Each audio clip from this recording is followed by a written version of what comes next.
One summer afternoon, Kayla, age 8, and Landon, age 10, were sitting on a couch in the den, flipping through television channels. They stopped when the picture of a burning building appeared on the screen.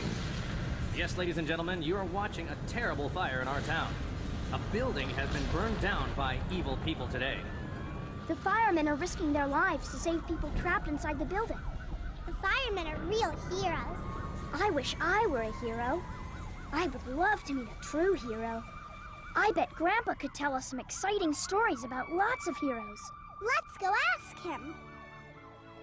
Well, children, there are many heroes in the world, each one different from one another. Grandpa, can you tell us a story about a hero? I sure can. And tomorrow, I'll take you on a trip to the seaport to meet a real hero. The next day, Grandpa, Landon, and Kayla were standing on the dock in front of an old wooden boat. Grandpa, what are we doing here? You told us you were going to tell us a story, and we would meet a real hero. Well, let me start the story. Many years ago, there was an evil man named Adolf Hitler who wanted to take over the world. Other evil people called Nazis helped him. Wherever the Nazis went, they killed or hurt people who were just like you and me. But Grandpa, why would they do such a bad thing? Because people believe in different religions and have different ideas. The Nazis were very bad to people who did not believe in what Adolf Hitler believed. The people he hated the most were Jewish. In a little country called Denmark, some very brave people decided to fight the Nazis and try to help save Jewish lives. These brave people were called freedom fighters. They were named after a spirit who lived in a faraway castle. This spirit would leave the castle to help save Danish people whenever they were in danger. Was it a big castle? I'm sure it was. But I have talked enough. I think the real hero should tell the rest of the story. Who is that? I don't see anyone else here besides this old wooden boat. I think it's time to introduce you to the hero of my story, the little boat. You must be kidding. How could this little wooden boat be a hero? I agree with you.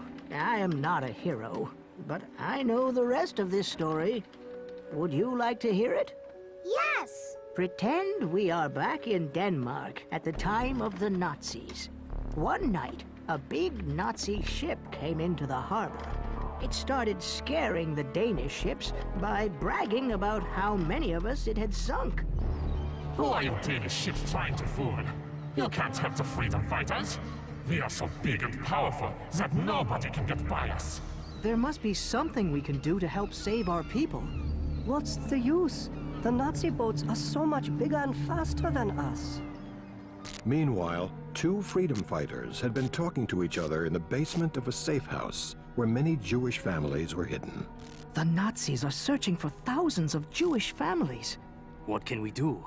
The roads are blocked and the Nazis are looking everywhere for Jews. The Nazis say they will kill anyone helping a Jewish person. What about secretly putting them on a boat to Sweden? It is a short trip, and once in Sweden, they will be safe. I know the captain of a small wooden boat. Let's ask him what he thinks of the idea. Let's dress up like we work on the boat so the Nazis won't start asking questions. That was a smart idea. The next morning, at my wheel, the two freedom fighters were talking with the captain. It would take a big boat to carry so many people to Sweden. The Nazi ships are everywhere. They search every boat. The Jews wouldn't be able to sneak out on a big boat. What about me? You have such a good heart. But you were not built to carry people. Your job is to bring food and supplies to the lighthouses. You think I am too small, too old, and too slow. But that might be good. Since some of the lighthouses are near Sweden, and since I am not much to look at, maybe the Nazis won't search me for Jews. It would be very dangerous. The Nazis inspect every boat and you could get hurt. Also, you have no room to fit all those people inside you. That also could be good. The Nazis won't think about me. I'm only a little wooden boat. You can clean me out and fit as many people into me as possible. We could only fit about 45 people in you. There are thousands of people who need to be saved. If we only save 45 people on this trip, that would be a great start. It would say that we want freedom and we are brave enough to fight. If it works once, maybe we can keep on doing it and save even more lives. The more trips we take, the greater our chances of being caught and killed. I don't care. Let's just start with the first trip. It was late at night at the harbor when 45 men, women, and children were led on board. 5 people were left standing on shore, waving goodbye. Let those 5 people come on board. There's still a little bit of room. But it will be too heavy for you. I don't think you can handle it. I feel fine. Help the 5 people aboard. The little boat left the harbor for his usual run, but went slower than usual. When he passed the Nazi boats, they started snickering at and taunting him.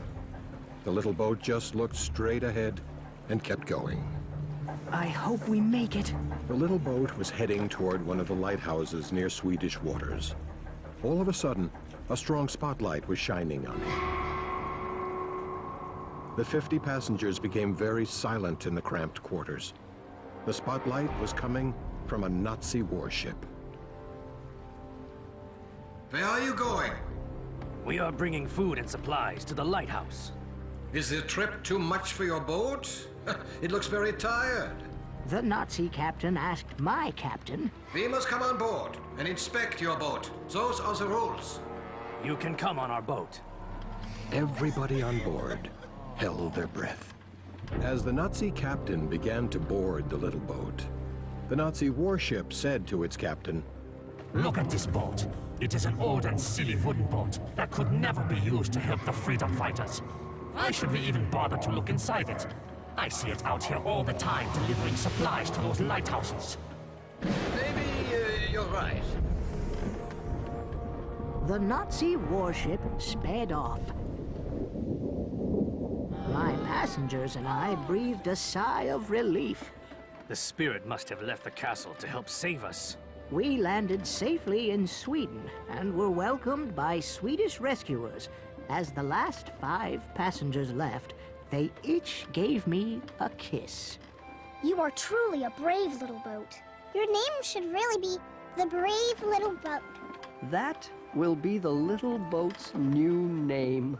And just to let you know how much the brave little boat means to me, I was one of the young children on the brave little boat. It saved my life and the life of my whole family.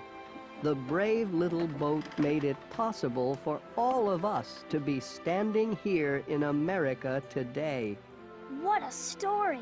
Now I know that each of us, no matter how big or small, can be a hero. Yes, anyone can. The real brave little boat made several trips and managed to save 300 Jewish lives. By special decree of the Danish Parliament, it was transferred to the Jewish Museum in New York City. The Jewish Museum has entrusted the care of the brave little boat to Mystic Seaport in Connecticut, where it is on display.